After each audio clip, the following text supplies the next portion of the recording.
Good morning, everyone. Welcome to another riveting episode of Choice of Rebels. Choice of Rebels Uprising. So it is the last chapter. We are finishing up this game, this book, this novel. I don't know how long we got left, but it looks like something kind of fishy / bad / scary / dangerous / horrible is about to happen. Last episode, Breeden was killed because everybody thought that she betrayed us or poisoned everyone. So we will see. I'm suspicious that it was not her. But let's continue as ourselves and Alira are heading up this mountain to scout. So the route of the mountain grows narrower and much steeper. In places you have to push yourselves up a nearly sheer ravine or cut through a cave. You keep the sparse, scrubby bushes on the slopes as much as you can.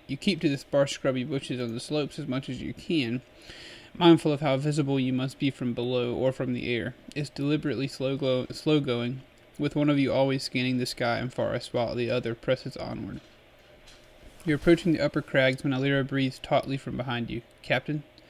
At once you crouch, then very carefully turn to see where she's looking. In the woods just below your camp, a figure floats up through the trees, far lower than Thurges usually fly, as if trying to stay close to someone on the ground. You hear a ripple of whistles and calls as your lower scouts spot the incoming danger, and the first few arrows bounce off the figure's robes.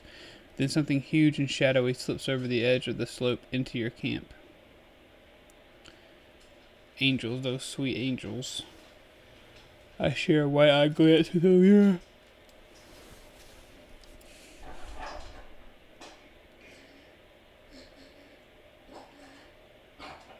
I think I'm going to share a wide-eyed glance with Alira.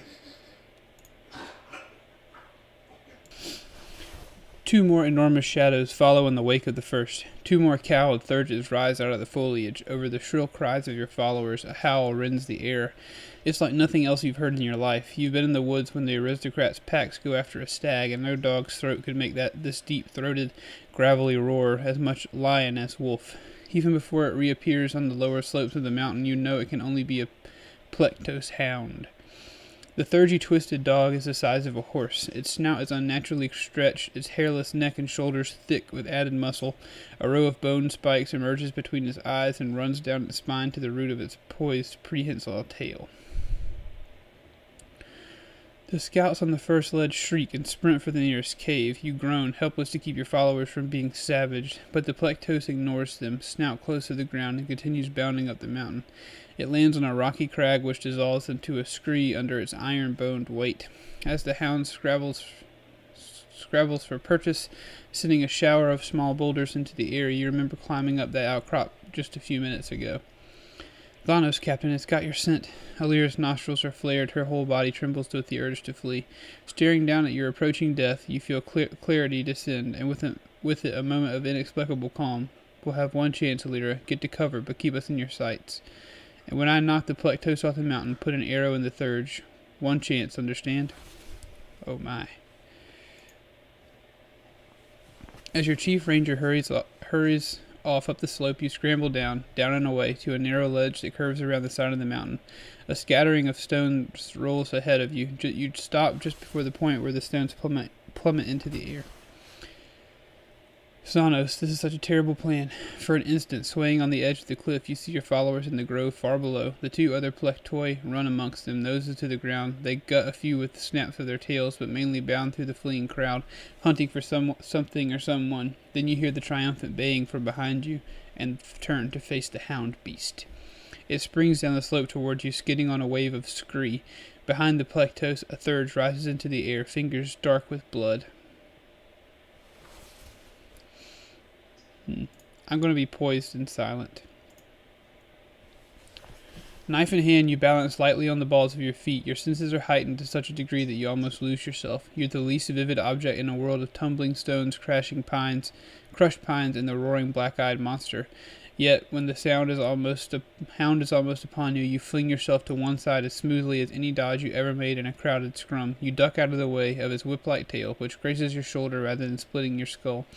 You'd half hoped that the Plectos momentum would be unstoppable, that it would carry itself over the ledge in a landslide, but its claws bite into the stone of the mountainside, and it halts itself with one hind leg clinging to the cliff wall.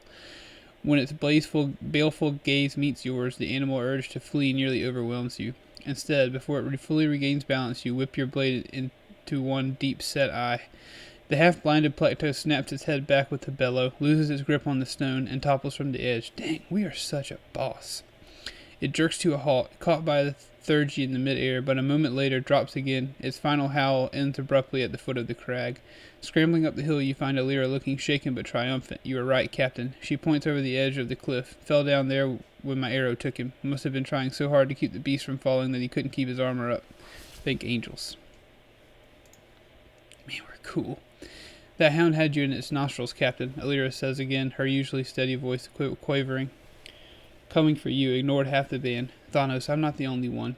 You say, bile rushing in your throat. If it has my scent, then you hear more howls from below, and the rising shrieks of the band of a band about to dissolve in utter panic.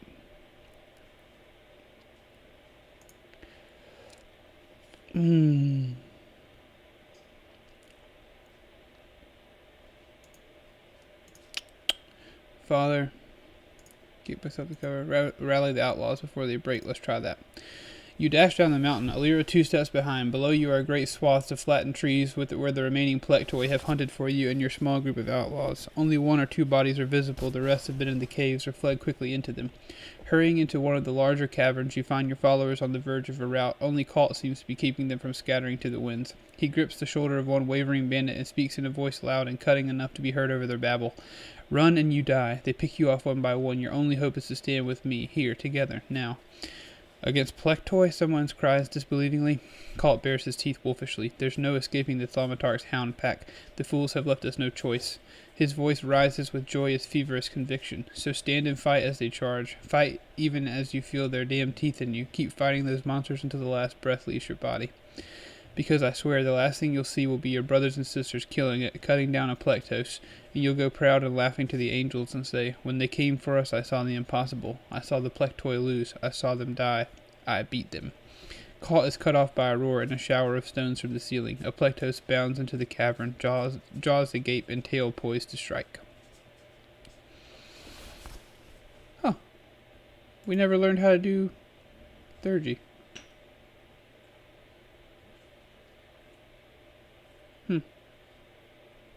I bellow, bring it down. That's all I can do.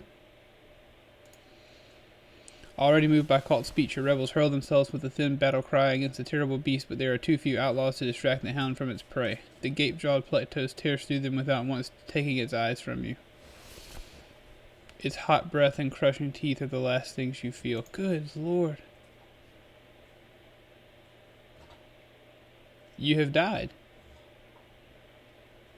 But your martyrdom will inspire those who witness your fearless resistance to the Thaumatarch. Who knows what they may accomplish in your name.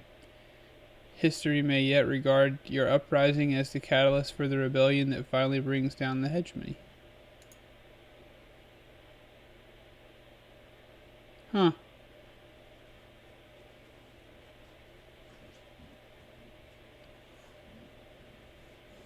Alright.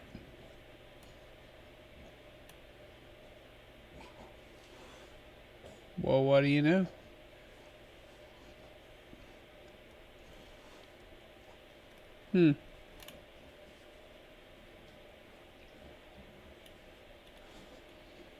I guess we need to finish the game. Well, I did not think that I would die so easily. I guess they're giant wolf dogs that could kill us all in one swipe. I guess a bit anticlimactic then. I feel a little bit bad. A little sad. Make sure to save your game below. You'll need your save game to continue where you left off in the next episode. Oh, okay, so there's maybe more.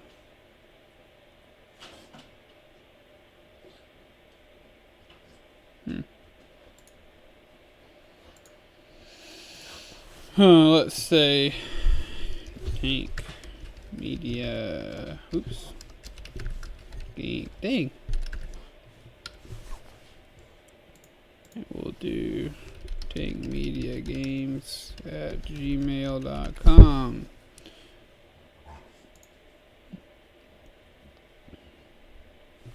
We hope you enjoyed playing Choice of Rebels Uprising on a scale of 1 to 10. I would, I don't know, that ending kind of has got me not upset. I guess it's just because of my choices. I thought I made good choices, but maybe you can't win with choices that you think are good.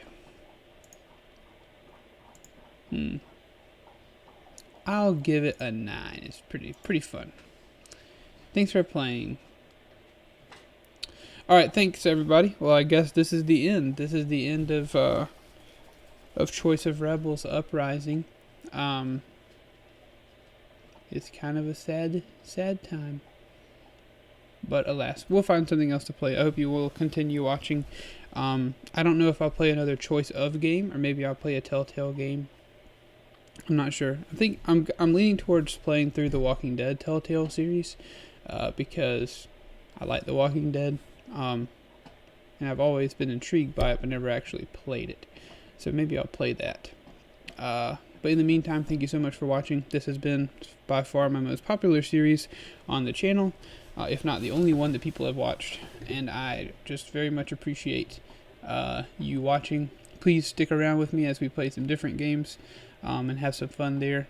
And be sure to, if you have any more suggestions, let me know. I still haven't made a decision, and I need to go ahead and do that. Thanks again for watching. I love you very much.